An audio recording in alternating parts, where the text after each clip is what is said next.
ভাই আসসালামু আলাইকুম। ওয়ালাইকুম আসসালাম। ভাই কি গুড় কিনতেছেন? হ্যাঁ ভাই, গুড় কিনতেছি। আচ্ছা, এই যে খাঁটি মারবেন, হ্যাঁ হ্যাঁ, খাঁটি মারলে কেমনে বুঝবেন যে এটা অরিজিনাল না? কাঠি মারলে ভাই বোঝা যায় এটা। আপনার এই খাজুরে গুড় পরীক্ষা করার একমাত্র যন্ত্রই হলো কাঠি। আচ্ছা, কাঠিটা মারেন তো, আপনার তারপরে কি বের হয় দেখি। এই কাঠি জোরে চাপ দিয়ে ঢুকাই দিতে হবে পুরোটা। হ্যাঁ হ্যাঁ আচ্ছা, এইভাবে ঘুরাইতে হবে, তারপরে তুলে নিয়ে আসতে হবে। হ্যাঁ, আচ্ছা, এটার কোয়ালিটিটা কি আছে এখন কি বুঝলেন?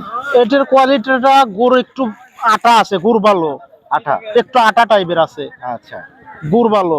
আচ্ছা আর আপনার যেটা চিনি মিক্সার গুড়, এই কাঠির থেকে একাই টপ টপ করে পানি পড়ে, ফোঁটা ফোঁটা পড়ে যায়, ওটা কাঠির থাকে না। এটাতে যদি কোনো মিশাল থাকে বুঝবেন কেমনে?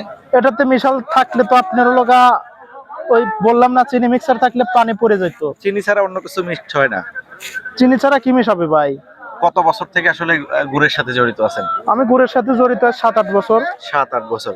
এই 8 বছরের অভিজ্ঞতায় বলতে পারেন যে কোনটা আসল হ্যাঁ, কোনটা নকল? আপনিও বলতে পারবেন। আপনি এটা মনোযোগ দিয়ে দেখলে, 1 বছর দেখলে আপনিও বুঝতে পারবেন। আচ্ছা, অরিজিনাল গুড়ের কালারটা কিরকম হয়?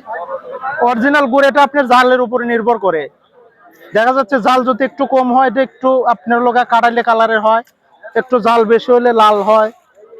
আপনার আবার একটু জাল অতিরিক্ত হয়ে গেলে ওটা আপনার লগা মানে অতিরিক্ত লাল হয়ে যায়, ওটা গালে দিলে তিতে তিতে লাগে, তিতে লাগে। তিতকুল লাগে যাক আচ্ছা। বলে। তো ভাই ধন্যবাদ, জি ভাইয়া, আপনি গুড় পরীক্ষা করার বিষয়টা একটু জানাইলেন আমাদের। জি।